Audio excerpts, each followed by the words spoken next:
Congratulations. Thank you so much. How does it feel to win the Inspiration Award? Amazing, because at this point of my career, like, I'm at a certain point, and I've been thinking lately, I've achieved certain things, and how can I give back to my dad? What can I do for my dad, my mom, my dad? Obviously, I've done stuff for my mum, but I'm saying, what can I do for my dad, my dad, my dad? And then this award came along, and I was like, this is the perfect thing, along with what extra I have to do. And it means a lot to me because I watched him do this before I did this. So it's like, every boy wants to be his own man or his own dad, but like, if you end up doing the same thing as your dad, that means you definitely was actually watching what he was doing, you know what I mean? So yeah.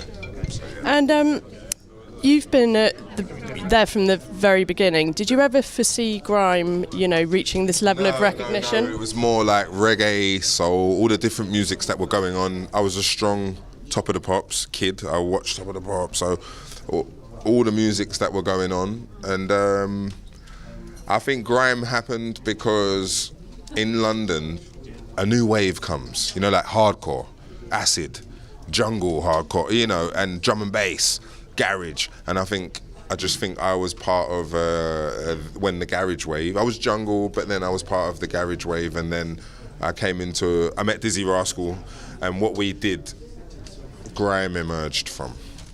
So. Did you ever think it would be this big, this successful? No way. But one thing I did know is, because I watched Dizzy Rascal's whole career, like, properly. Like, he may not know it, but I am his number one fan, whether he likes it or not. Not in a bad way. Oh, God bless him. But I'm saying, I am the one who noticed his skill first, if you like. So I watched him do his career, and he never stepped a foot wrong. So in my mind, I was like, right. That kid done it, and he opened the door for everybody to come. Basically, whether we speak or not today, that's what happened, And who's your biggest inspiration? Him.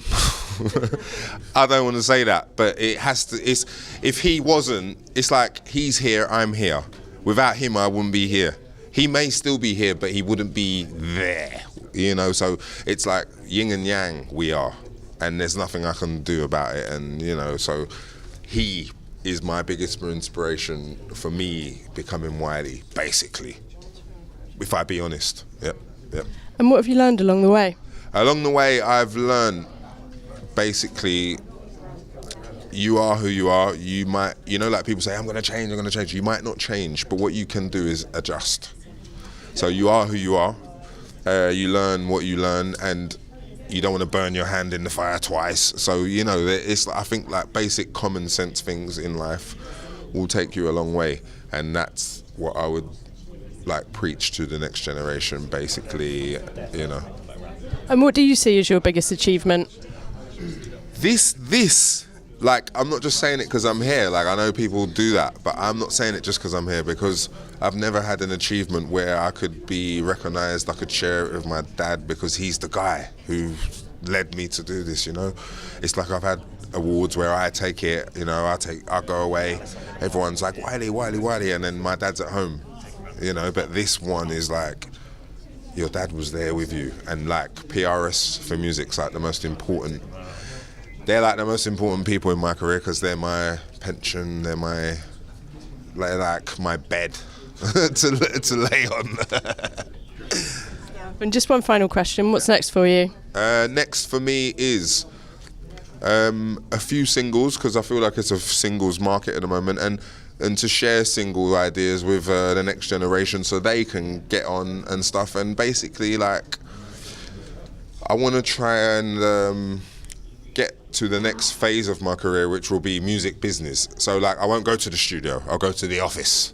And Thingy's coming in at 2, and if I catch a good meeting and he's got the hits, I'm gonna call the big boss. He's gonna sign it, and then everyone's gonna be like, "Wiley signed that guy." And then I'm gonna, I want to go into music business because I don't believe you can do the two at the same time. And I've watched like American music, and they've built like the facade of making me believe you can be like the artist and the label boss at the same time, but you can't, because the label is the label boss. There's 60 people working in the office for, so I saw through that, and I realized that, one or the other, Wiley. So you're coming out of your like music career. Now we're going to go into the business.